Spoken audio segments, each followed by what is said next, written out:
ఇది మనం పొలంలో వేయడానికి వాడేది ఈ రకంగా అవుతుంది. దీన్ని మళ్ళీ మనం దాంట్లో వేసేస్తాం. వీటి కాకుండా మిగతా అన్ని రకాల కలుపుని ఇందులో వేస్తాం. అదే కనుక వీటిని వస్తే డైరెక్ట్ పొలంలో వేసుకోవచ్చు. అనెరోబిక్ మెథడ్ చేస్తున్నాం, ఎరోబిక్ మెథడ్ చేస్తున్నాం. సార్ నా పేరు పిట్టల శ్రీశైలము. మాది గట్కేసర్లో పిట్టల ఆర్గానిక్ ఫామ్తో మేము న్యాచురల్ ఫార్మింగ్ చేస్తున్నాం. ఇది 5 ఎకరాలు. మేము మాత్రం పావెకరము బిట్టుగా చేస్తాము.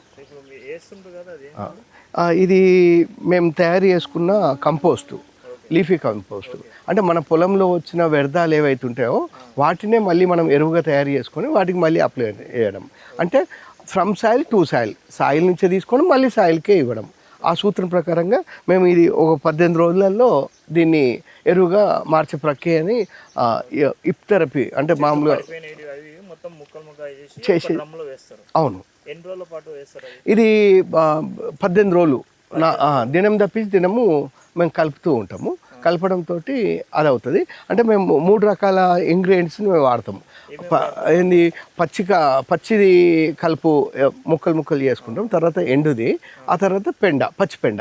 ఈ మూడింటిని ఒక మిక్సింగ్ చేస్తాం. అంటే ఎండుగడ్డి ఏమో 9 గంపలు వేస్తాము, పచ్చిగడ్డి 6 గంపలు వేస్తాము, 3 గంపలు పెండ వేస్తాం. ఇదే రేషియో తోటి మేము దాన్ని డ్రమ్ నిండా నింపుతాం. దాన్ని నిండా నింపిన తర్వాత మనం ఇట్లా మళ్ళీ మనము చేసుకుంటాం. ఇది మొత్తంగా హీటు జనరేట్ కావడం వల్ల మొత్తంగా అది కంపోస్టు అది అవుతుంది. ఈ వర్షం పడ్డది కాబట్టి కొంచెం లూజ్గా అయ్యింది. మామూలుగా నీళ్ళు తడి పొడిగానే ఉంటుంది. నార్మల్గా మీరు వేస్తారు కదా, మొత్తం అయిపోయిన తర్వాత ఎండబెడతారా ఎట్లా మరి? డైరెక్ట్ వేస్తారా వర్మి కంపోస్ట్ కాదు ఇది. ఏమి ఉండదు ఇందులో, లీఫీసే. దీన్ని మళ్ళీ మేము కంపోస్ట్గా మారిన తర్వాత మేము తీసుకొని ఒక గంప తీసుకొని దీంట్లో రేషియోని చూసుకొని ఈ 200 లీటర్ల నీళ్ళల్లో వేస్తాము. వేసి దాని లిక్విడ్ అంతా కూడా దాంట్లో వచ్చిన తర్వాత కలిపి దాన్ని మనం వెంచురే ద్వారా మనం పొలానికి అప్లై చేస్తాం. ఇది అజోలా ఏంటంటే ఉత్తగా ఈ డ్రమ్ములో ఆ స్పేస్ వేస్ట్ కాకుండా ఉండడం కోసం దాంట్లో అజోలా కూడా పెంచుకుంటున్నాం. అట్లా ఏం లేదు, మనకు అవసరాన్ని బట్టి మనము దీన్ని తీసి దాంట్లో వేయడము, దాన్ని కలుపుకోవడము, దాన్ని లిక్విడ్ అంతా దాంట్లో దిగిందనగానే వేసుకోవడం, చూసుకోవడం. ఇప్పుడు మన దగ్గర ఉండే కలుపు మొక్కలు అన్నీ కూడా ఈ వేప, కానుగ, జిల్లెడు, సీతాఫలం ఇలాంటి పురుగులను చంపేటి కాకుండా మిగతా అన్ని రకాల కలుపుని ఇంలేస్తాం. అదే కనుక వీటిని వస్తే డైరెక్ట్ పొలంలో వేసుకోవచ్చు. ఇందులో హీట్ జనరేట్ అవుతుంది. దానికి సంబంధించిన బ్యాక్టీరియా అనెరోబిక్ మెథడ్ కాబట్టి ఆ బ్యాక్టీరియా చనిపోతుంది అవి వేస్తే. కాబట్టి మేము అవి వేయకుండా చేస్తున్నాం. పెండ తక్కువ, 10%. అవును.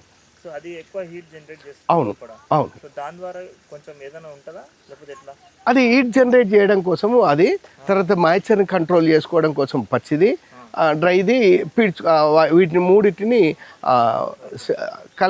కలపడం కోసం అన్నట్టు. అవును. అవును.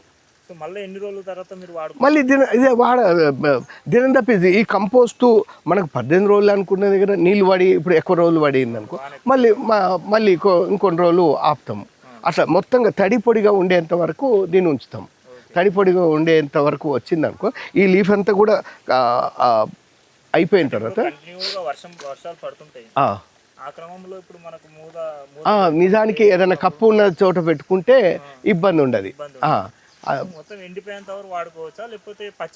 పచ్చిదే వాడుకోవచ్చు, పచ్చిదైనా వాడుకోవచ్చు. ఇది కంపోస్ట్ అయ్యింది అనేది మనము ఈ ఏమంటారు బుకిని అంటాం కదా. ఇంకో దాంట్లో కింద అక్కడ ఉంది, మీకు అక్కడ చూపిస్తాను. ఇప్పుడు ఇది నార్మల్గా తయారైనది. అవును. ఇప్పుడు మనం ఇంతకుముందుకోమో మనం తయారు చేసేది చూసినాము. ఇది తయారైపోయినాక ఇది మనం పొలంలో వేయడానికి వాడేది ఈ రకంగా అవుతుంది. దీన్ని మళ్ళీ మనము దాంట్లో వేసేస్తాం. అంత కాకుండా నార్మల్గా ఏందా పూర్తిగా మెత్తగా అయిపోయింది. నీకు స్మెల్ కూడా తీయటి స్మెల్ వచ్చేస్తుంది. అది కంపోస్ట్ స్మెల్ ఉండేది పోయి తీయటి స్మెల్ వస్తుంది. అట్లా తీయటి స్మెల్ వచ్చింది అన్నప్పుడు మనం దీన్ని వాడుకోవచ్చు. అట్లా అయ్యింది అనేటప్పుడు వాడుకోవాలి. మొత్తం ఇప్పుడు సెమీగా అయింది, ఇప్పుడు సెమీగా అయింది. ఇది కొంచెం అవుతే ఇంకొక వారం 10 రోజులు మనం మళ్ళీ వేసుకుంటే వచ్చేస్తుంది. అవును, 3 గంపలు అంటే 10 ఒక గంపకు 10 డ్రమ్ములనే చేస్తాము. లేదు అంటే ఇక్కడ ఉన్నది చూడండి, ఆ పెండను తెచ్చి దీంట్లో వేస్తాము 200 లీటర్లలో. దానికి సరిపోయే నీళ్ళని దాంట్లో చల్లుతుంటాం. అట్లా పెండను తీసుకొచ్చి దాంట్లో వేసి దీంట్లో చల్లుతాం. అది ప్రతి లేయర్కు చల్లుతాం. లేయర్ చల్లడం వల్ల దానికి మొత్తంగా అదే అవుతుంది. అట్లా హీట్ జనరేట్ అవుతుంది. దానివల్ల హీట్ జనరేట్ కావడంతో మనకు కంపోస్ట్ అవుతుంది. ఇప్పుడు మొత్తం ఎండిపోవాలి కదండి, మళ్ళీ వాటర్లో కలుపుతాం కదా. వాటర్లో కలిపిన తర్వాత ఎండిపోవడానికి ఎన్ని రోజులు పడుతుంది? అదే మనం ప్రతి 4 రోజులేమో పూర్తిగా కప్పి పెడతాము. 4 రోజుల తర్వాత తీసి దాన్ని లేయర్గా ఉండేదాన్ని మొత్తంగా అసలు కలిపినట్టు కలుపుతాము. కలిపి మళ్ళీ ప్రతి దినం తప్పించి దినం కలపడం వల్ల ఎక్కువ తొందరగా. అవును, 7 సార్లు కలిపేస్తే మనకు అయిపోతుంది. కాలేదనుకో మళ్ళీ ఇంకొకసారి, ఇంకోసారి అట్లా మనం ఇది తెలిసిపోతుంది కదా. ఇప్పుడు మనం వేసినప్పుడు గడ్డిగా ఉండే ఈ రూపాన ఉండే మనం వేసినప్పుడు అక్కడ ఉన్నది చూడండి, ఆ రూపాన ఉన్నది. అది ఇప్పుడు ఈ రూపానికి అయింది, మార్పు జరిగింది కదా. అట్లా ఇప్పుడు డ్రమ్ములో వేసి ఉంటాం. సో ఇప్పుడు మొత్తం అయ్యిందని మొత్తం బయట వేస్తాం. అవును. సో మళ్ళీ వేసి మళ్ళీ తీసుకుంటాం. అవును, అలా తీసి వేయడం వల్ల ఇప్పుడు మళ్ళీ హీట్ వెళ్ళిపోతుంది మొత్తం. మనకు ఆ హీట్ లేని స్థితి వస్తుంది. ఆ హీట్ లేని స్థితి వచ్చినప్పుడు మనము వాడుకోవడానికి అనుకూలమైంది. అది మనం వాడుకోవచ్చు. ఇప్పుడు దీని గురించి చెప్తున్నాం. ఈ డ్రమ్లో వేస్తారు. నెక్స్ట్ దాన్ని తీసుకొచ్చి దీంట్లో వేస్తాము. దీంట్లో వేసి దీంట్ నుంచి మన వెంచూరియా ఉంటుంది అక్కడ ఉన్నది. దాంట్లో వెంచూరియా ద్వారా మనం తీసుకుపోయి అదే దీంట్లో వేస్తాం. ఏది ఉంది కదా అక్కడ మన నిబ్బలు ఉంది, అదే దాన్ని పెట్టేది ఉంది. దీనికి పెట్టేసి దీంట్లో పెడతాం. చెత్త లోపలికి పోకుండా కవర్ పెడతాం. దీన్ని పీల్చేసుకుంటుంది. అది పెడితే వాటర్తో పాటుగా ఇది వెళ్ళిపోతుంది అన్నిటికీ. అట్లా ఇప్పుడు పైన ఇది గ్రీన్ ఉంది కదా, కొమ్మలకి. అవును, ఇది దేనికి? ఇది నైట్రోజన్ ఎక్కువ ఉంటుంది దీంట్లో.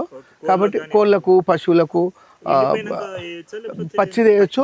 పశువులకైతేనో పచ్చిది వేయాలనుకుంటే కడగాలి బాగా. దీంట్లో పెండ వాసన పోవాలి. పెండ వాసన పోయిన తర్వాత పశువులకు వేయచ్చు. అదే కోళ్ళకి అనుకుంటే డైరెక్ట్ వేసుకున్నా కూడా అవి తింటాయి. అట్లా చేపలకి కూడా ఇవే వాడుకోవచ్చు. కంపోస్ట్ చేసుకొని చాలా మంది ఇబ్బంది పడుతుంటారు. అవును.